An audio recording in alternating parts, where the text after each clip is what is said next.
Legionnaire outfit that I had sitting by the door with my medals and my parachute wings this morning. So I retired from the military 18 years ago, and 3 years ago I started volunteering for the Poppy campaign.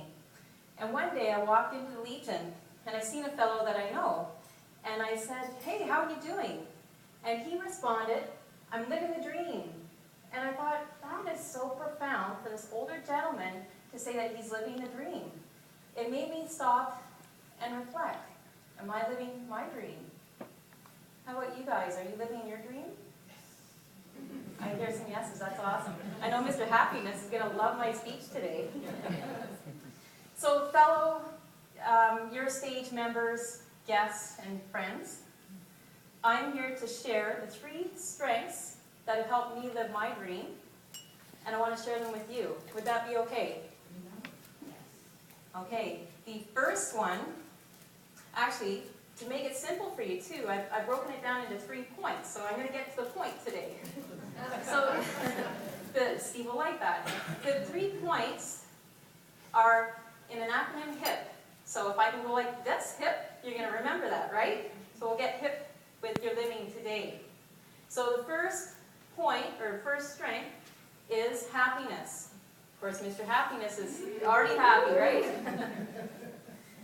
So imagine a life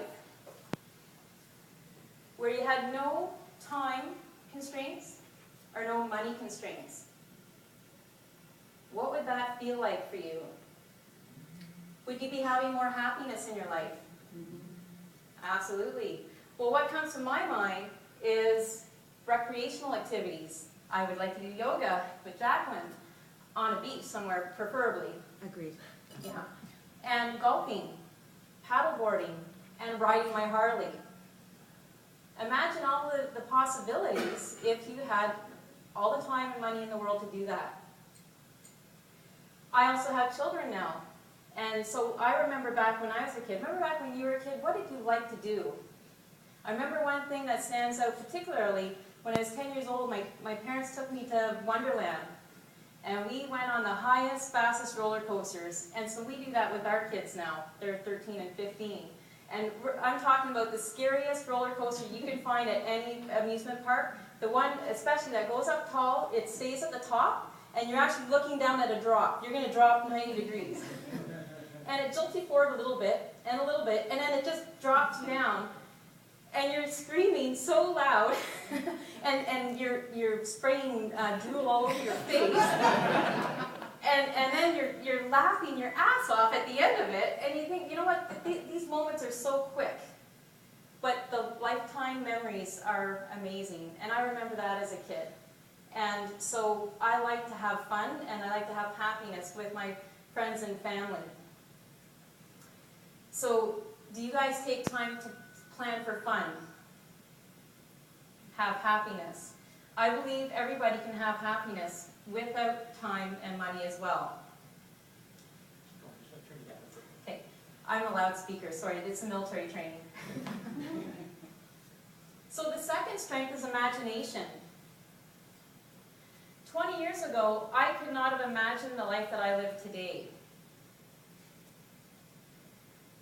I left home with $50 in my pocket and loaded on a train to go to basic training in Cornwallis, Nova Scotia. Said bye to my family pretty much forever. I was 19 at the time. And now that I've spent the last 20 years, I can only imagine how fantastic my next 20 years are going to be. I just know they're going to be fantastic. So perhaps some of you have heard of the book Think and Grow Rich by Napoleon Hill. Anybody hear of that book? Yeah, awesome. All great leaders read it. Napoleon Hill, Think and Grow Rich. It's a book that thick, especially the workbook kind. Now, in that book, he encourages his readers to imagine the life that they want to live, right down to the money and the time that you want to accomplish it. He encourages you to write down and have it somewhere visual. And what a Harvard study showed was that the people that did that they look back at their goals 20 years later, and those people who had wrote them down actually accomplished their goals versus those who didn't. So I'm going to show you guys something. Who here actually, by show of hands, has a dream board or knows what a dream board is? Oh, I'm in the right crowd, aren't I? I knew you guys would.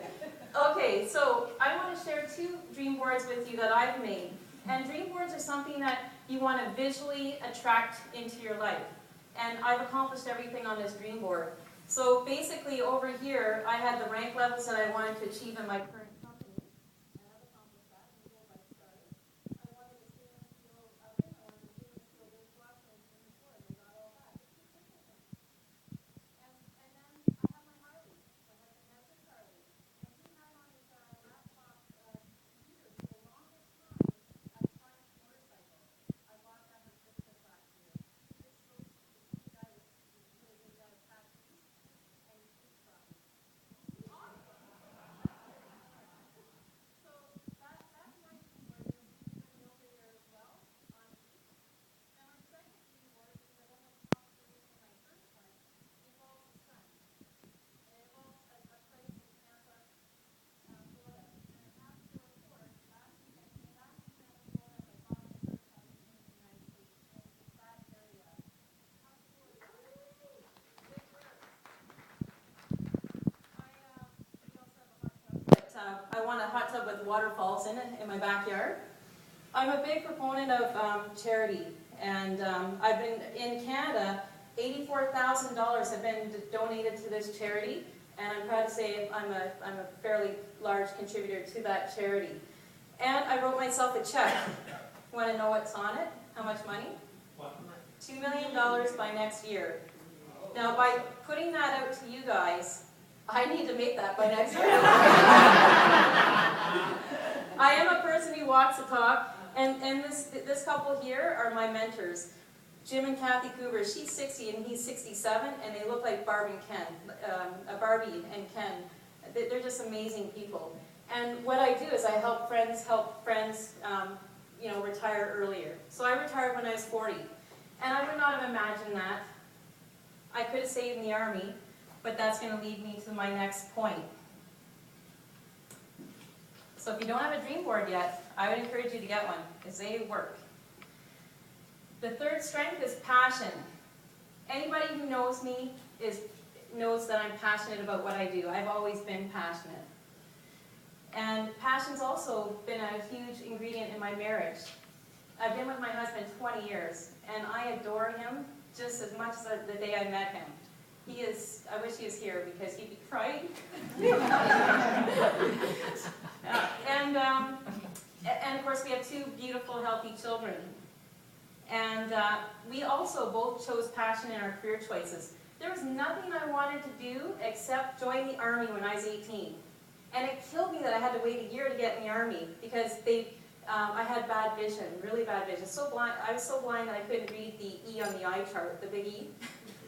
Yeah, I have laser eye surgery now, but back then that wasn't a possibility. So I waited a year to get in the Army. They offered me Air Force. I said, no, I want the Army. I want to do gung-ho things. I want to jump out of planes, and I want to travel the world. And I did that. And it was so fantastic. And so when I retired from the military, it was to move with my husband because he got posted on the opposite side of the country. So I did my 6 months in Croatia. I actually took a book that thick on how to start my own business.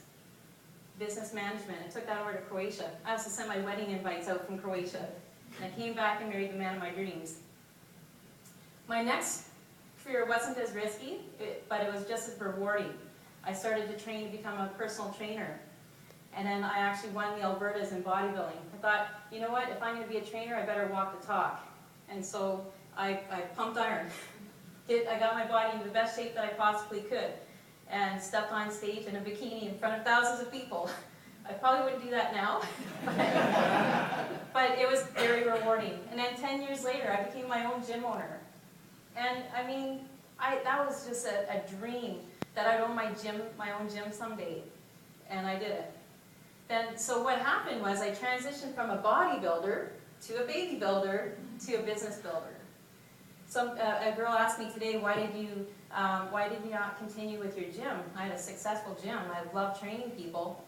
But now I get incredible enjoyment of helping people with their health and wealth, and I can impact more people on a global, international level than I can in just my own community. So let me ask you, are you guys living your dream? Are you hip with living? Now I want to see if you guys are listening to me. This side of the group, what is the H for? Happiness. Right on. This side of the group, what is an I for? All right, and this side of the group, give me a P. Passion. Awesome. Okay, so I'm glad that you guys are hip with your living. So I challenge you to find somebody when they ask you how you're doing this week and respond, I'm living the dream. Now I think that we should practice that at least once. So I want everybody to get up, turn to the person on your right, and high five them and say, I'm living the dream. I'm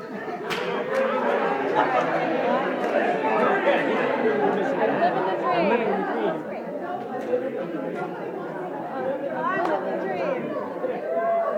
Oh, sweetheart, they're going to be so proud. I'm living the dream. Okay, sit down now. I love the energy. April 20th this year, just a couple weeks ago, I went to an international speech contest. And you're probably wondering, why would I go to a speech contest? I think it's probably the same reason why I come to your stage. And what I got out of it was there was a ton of people that were talking about similar things to what I believe in and everybody here believes in. And it was about living the dream. They talked about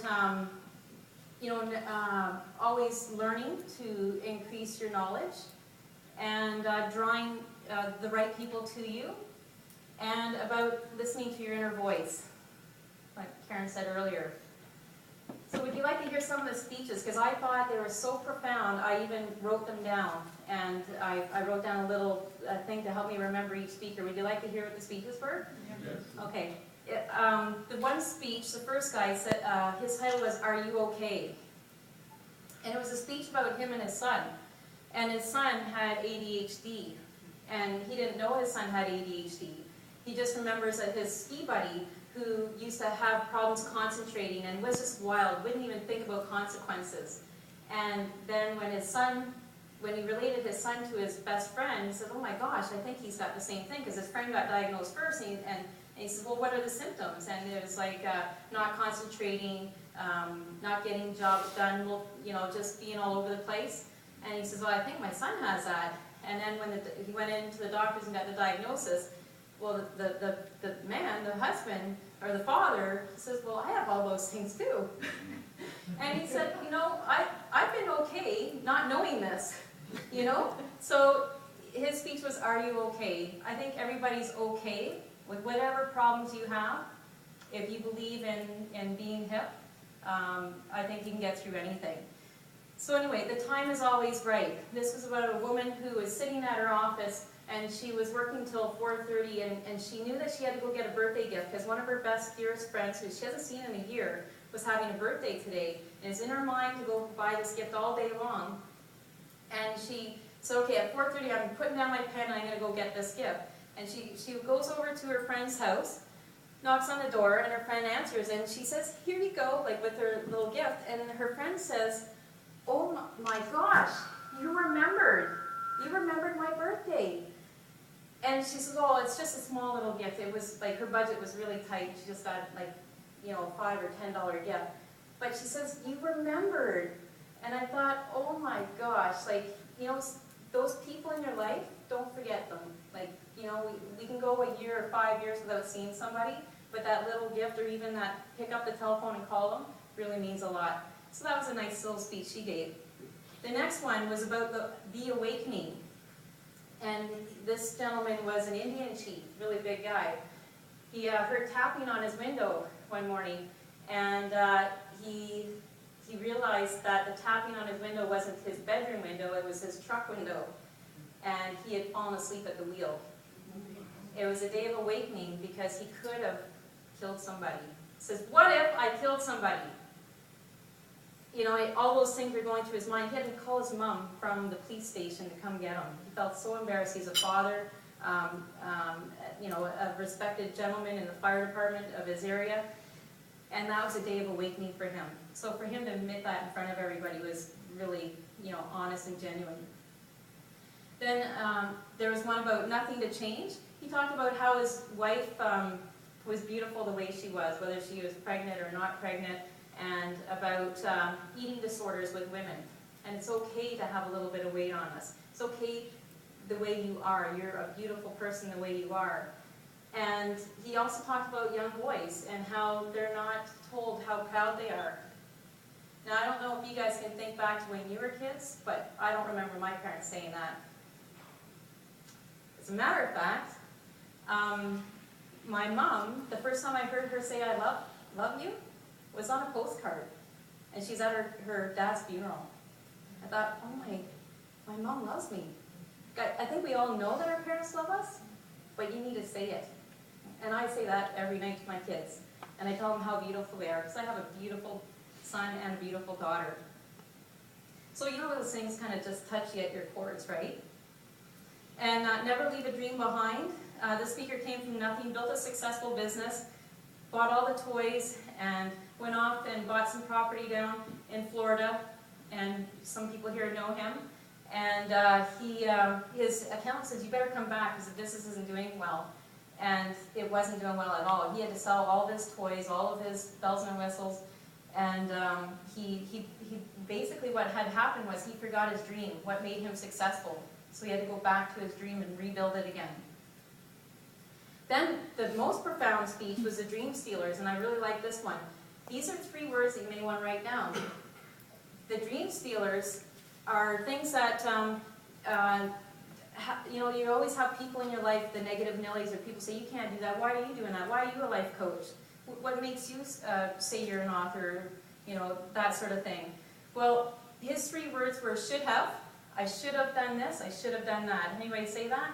I should have woke up this morning and worked out. I should have filed my taxes sooner. We all have those should have moments, right? And then there's can't. He told a story about a young fit boy who couldn't get over a wall, although he was at the top of the wall on an obstacle course. And then a really big child ran up and got over the wall no problem. What was the difference between these 2 boys? Did I hear belief? Yeah, belief. So when you say you can't, basically what you're saying is you don't believe in yourself. I was interviewed for a book about success stories and business women by Susan Zebar, Dr. Susan Zebar. And she asked me, what things in your life, Cindy, made you successful, like the person you are today? And I said, well, I don't know. But then she asked questions, and I started telling her, well, you know what? I spent 6 years as a brownie, and each time I got a little badge, it made me prouder. I had a badge on the arms, like my whole arm was full of badges. And then I went into the Girl Guide system for 6 years, and I had a sash, and it was all full of badges. And I was proud for each accomplishment I did. Then I went 6 years into Pathfinders, then 6 years into Army Cadets, and I got to the highest rank in my Army Cadet Corps. I actually won a trip to the Arctic Circle and a trip to Germany. And then I joined the Army, spent 6 years in the Army. And oddly enough, now I'm 6 years in network marketing, and I'm a professional network marketer. So all of these things have led me to be the person I am today. Now, can you believe that I ride a 700-pound motorbike? And it revs really loud. Sounds really cool. And I think just all those things lead you to be the person that you're going to be today.